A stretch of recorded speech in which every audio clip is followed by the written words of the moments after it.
Good morning student. Last video में बेटा हमने commercial uses of micro organism की बात करी थी, मतलब जो माइक्रो ऑर्गेनिज्म है उनका कॉमर्शियल क्या क्या यूजेस होते हैं। ठीक, नेक्स्ट टॉपिक हम बात करेंगे बेटा वैक्सीनेशन। इस टाइम पे जैसे कोरोना डिजीज़ है तो आपने देख भी रहे होगे कि वैक्सीनेशन की प्रोसेस चल रही है। What is the meaning of vaccination?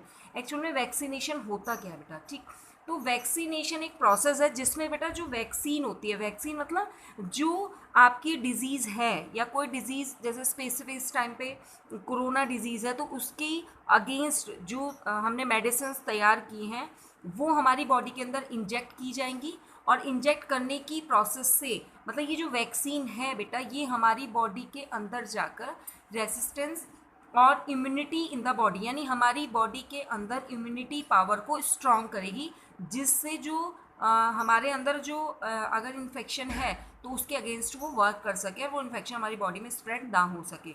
और वैक्सीनेशन की प्रोसेस बहुत ही इंपॉर्टेंट है बेटा। आपने भी देखा होगा कि अलग अलग जब छोटा न्यू बॉर्न बेबी होता है तो उनको जैसे कहते हैं टीका टीका लगने की जो प्रोसेस होती है उसे वैक्सीनेशन कहता है। तो वो मंथली या 6 मंथ में जो एक टाइम पीरियड के बाद वैक्सीनेशन की जाती है, जिससे जो बॉडी की इम्यूनिटी है वो स्ट्रांग हो सके। और बॉडी की इम्यूनिटी को बढ़ाने की जो प्रोसेस होती है इम्यूनाइजेशन प्रोसेस भी बोलते हैं इसको। ठीक है, एक्चुअल में जो वैक्सीन जो होती है बेटा क्या वर्क करती है, व्हाट इज़ द वैक्सीन? तो vaccine is a live or attended यानी weekend germs that causes the production of the antibodies. मतलब क्या करते हैं बेटा एक्चुअल में जब ये जो वैक्सीन है ये हमारी बॉडी के अंदर इंजेक्ट की जाती है तो ये क्या करती है, एंटीबॉडीज़ बनाती है इन द बॉडी, यानी हमारी बॉडी के अंदर एंटीबॉडीज़ बनाती है जो स्पेसिफिक डिजीज़ कॉजिंग जर्म्स होते हैं। स्पेसिफिक डिजीज़ कॉजिंग जो जर्म्स होते हैं बेटा उनके ऊपर अटैक करती है and they are by preventing the disease, और हमें उस बीमारी के होने से बचाती है। तो वैक्सीनेशन वैक्सीन लगने की प्रोसेस को कहते हैं, जिसे टीकाकरण भी बोलते हैं बेटा। ठीक है, एक्चुअली में ये जो जर्म्स होते हैं हमारी बॉडी के अंदर जाके, जिनकी बॉडी की इम्यूनिटी क्या होती है बेटा स्ट्रांग नहीं होती, उनके ऊपर जल्दी से अटैक कर लेते हैं और उनके जो पूरे ऑर्गन्स होते हैं उनको डिस्ट्रॉय करना स्टार्ट कर देते हैं डिपेंड ऑन द डिजीज़। जो डिजीज़ होती है उसके अकॉर्डिंग जो स्प्रेडिंग पावर होती है बॉडी के अंदर वो बहुत ज़्यादा स्ट्रांग होने लगती है। ठीक, नेक्स्ट हम जो वैक्सीन्स हैं, जो नॉर्मली वैक्सीन यूज़ होती हैं हमारे यहाँ, उसमें हम फर्स्ट है OPV यानी oral polio vaccine against polio. यानी पोलियो की देखिए आपने ड्रॉप होती थी हमारे यहाँ पहले, तो एक वैक्सीन है OPV, this is called the oral polio vaccine. Against किसके बेटा? पोलियो के अगेंस्ट लगाई जाती है। DPT डिप्थीरिया प्रिसिस्ट और टिटनेस की जो बीमारियाँ होती हैं उसके अगेंस्ट स्पेसिफिक जो ये डिजीज़ हैं उनके लिए ये DPT का टीका लगाया जाता है बेटा। और पर्सिस्ट जो है वो वूपिंग कफ भी हम बोलते हैं, आपने सुना होगा काली खांसी। यानी जो डिप्थीरिया DPT है वो एक्चुअल में जो इसमें काली खांसी है या बहुत सारी जो बीमारियां हैं हमारी जैसे टिसनस की प्रॉब्लम है तो उसमें ये DPT का इंजेक्शन जो है वो इंजेक्ट किया जाता है, ये वैक्सीन हमें दी जाती है। BCG का है तो BCG का जो इंजेक्शन है बेटा वो ट्यूबरक्लोसिस यानी हमारी बॉडी के अंदर जो वैक्सीन लगती है BCG की वो ट्यूबरक्लोसिस के अगेंस्ट लगाई जाती है। तो there are vaccines available against the disease such as, मतलब कौन कौन सी वैक्सीन्स हैं बेटा? मीसल्स है, आपने देखा होगा बचपन में खसरा बोलते हैं उसको, छोटे छोटे क्या होते हैं बॉडी के ऊपर बहुत छोटे छोटे रेसेस टाइप के दाने दाने निकल जाते हैं बेटा। कॉलरा होता है उसको हैजा बोलते हैं बेटा। टाइफाइड होता है जो हमारी इंटेस्टाइन होती है जो आंतें होती है उसका फीवर होता है वो। ठीक है बेटा, मम्स होता है इंजेक्शन, ये बेटा वैक्सीन हमारे यहाँ भी लगा था मम्स की भी पहले अभी मुझे लग रहा है 4 या 5 ईयर पहले ये इंजेक्शन्स हमारे यहाँ स्कूल में भी ये प्रोसेस चलाया गया था। एंड चिकन पॉक्स तो जैसे बहुत सारे मीसल्स है, कॉलरा है, टाइफाइड है, मम्स है, चिकन पॉक्स है, तो जैसे बेटा इनकी वैक्सीन अवेलेबल है और हमारी बॉडी के अंदर इनको लगाकर हमारी बॉडी के अंदर इनकी इम्यूनिटी पावर को बढ़ाया जाता है, जिससे मतलब ये हमारी बॉडी के अंदर जाके इन्फेक्शन ना कर सके। ठीक, ऐसे बेटा धीरे धीरे क्या होगा कि ये जो इस टाइम पे कोरोना वायरस है इसकी जो ये डिजीज हमारे लिए जो वैक्सीन बनी है ये हमारी बॉडी को स्ट्रॉन्ग कर दे जिससे हमारे ऊपर इसका इन्फेक्शन ना हो सके। ठीक, इंक्रीजिंग सॉइल फर्टिलिटी, अभी हमने पीछे बात करी थी कॉमर्शियल यूजेस की, जो बात करी बेटा उसी में नेक्स्ट टॉपिक है या इंक्रीजिंग सॉइल फर्टिलिटी। यानी पहले हमने पढ़ा था कि commercial uses of micro organism में, फूड में, और जो बेवरेज इंडस्ट्रीज़ होती है वहाँ पे कैसे यूज़ करते हैं, मेडिसिन में कैसे यूज़ होता है, वैक्सीनेशन में क्या इसका यूज़ होता है।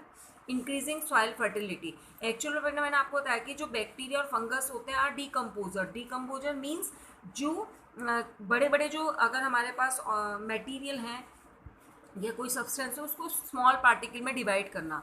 डीकम्पोजर्स छोटे पार्ट में, बड़े मॉलिक्यूल को छोटे पार्ट में डिवाइड करने की प्रोसेस को डीकम्पोजिशन कहते हैं हम यहाँ। They add nutrients to the soil by breaking down dead plant और एनिमल, यानी जो डेड प्लांट्स और एनिमल की जो बॉडी हैं वो सॉइल में डीकम्पोज कर देते हैं, यानी इनको स्मॉल पार्ट में डिवाइड कर देते हैं। दे कैन मेक ह्यूमस और कंपोस्ट, तो जो खाद होती है ना उसी की फॉर्म होती है, ह्यूमस और कंपोस्ट बनाते हैं।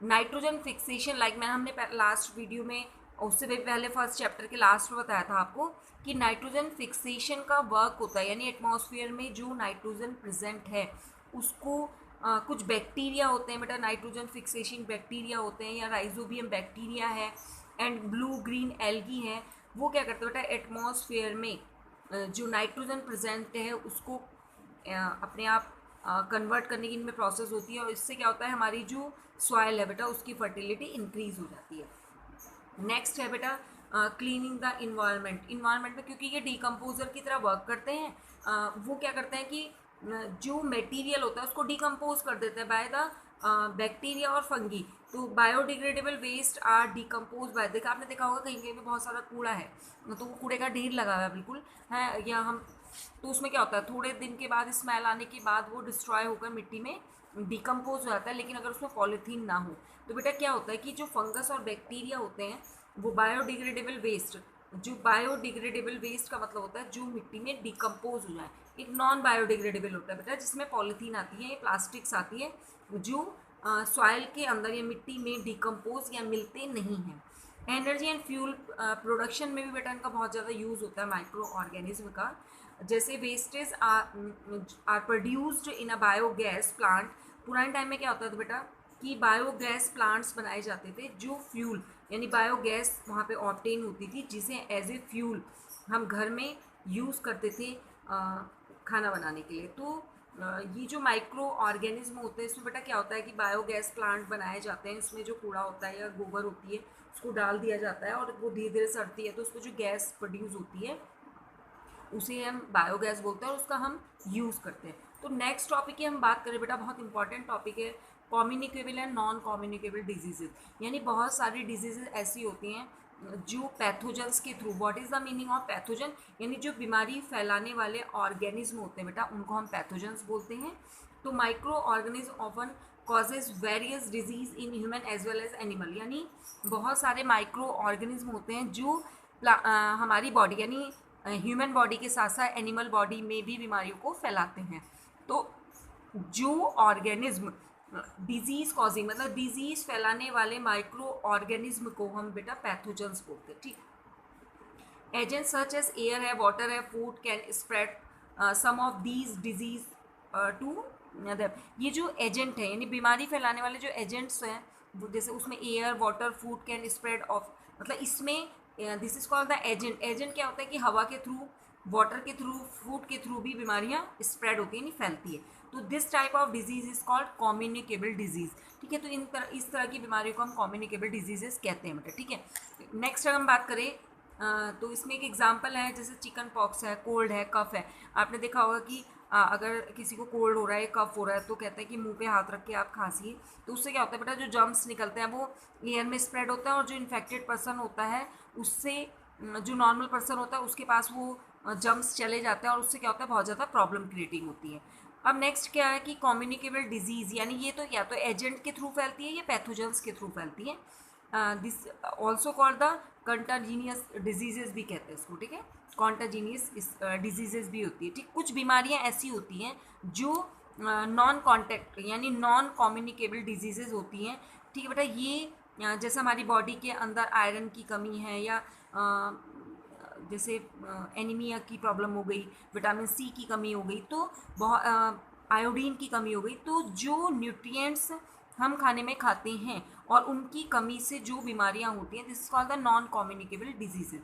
ठीक, तो बहुत सारी डिजीजेस की हम यहाँ बात की है कि कम्युनिकेबल डिजीज़ क्या होती हैं, जो पैथोजन और एजेंट्स के थ्रू फैलती हैं, जबकि नॉन कम्युनिकेबल डिजीजेज में बेटा हमारी जो खाने की चीज़ें हैं, यानी जो हम खाना खाते हैं उसमें जो न्यूट्रिएंट्स की डिफिशेंसी हो जाती है, उससे हमारी बॉडी के अंदर बहुत सारी बीमारियां होती है। जैसे स्कर्वी एक डिजीज़ है, जो विटामिन सी होता है, ये जो विटामिन सी होता है उसकी कमी से हमारी बॉडी के अंदर स्कर्वी रोग हो जाती है, डिजीज़ हो जाती है। ठीक, एक ग्वाइटर होता है, रैकेट्स, बहुत सारे डिजीजेज हैं जो हमारी बॉडी में जो हम न्यूट्रिएंट्स लेते हैं उनकी डिफिशेंसी से बीमारी होती है। ठीक, तो इसमें बेटा हमने कॉमर्शियल यूजेस की बात करी कि कहाँ कहाँ पर यूज़ होते हैं माइक्रो ऑर्गेनिज्म, तो वैक्सीनेशन की बात करी हमने मेडिसिन के फील्ड में। नेक्स्ट हमने increase soil fertility, pleasing the environment, energy and fuels production and communicable and non communicable disease की बात करी। Okay, thank you very much बेटा।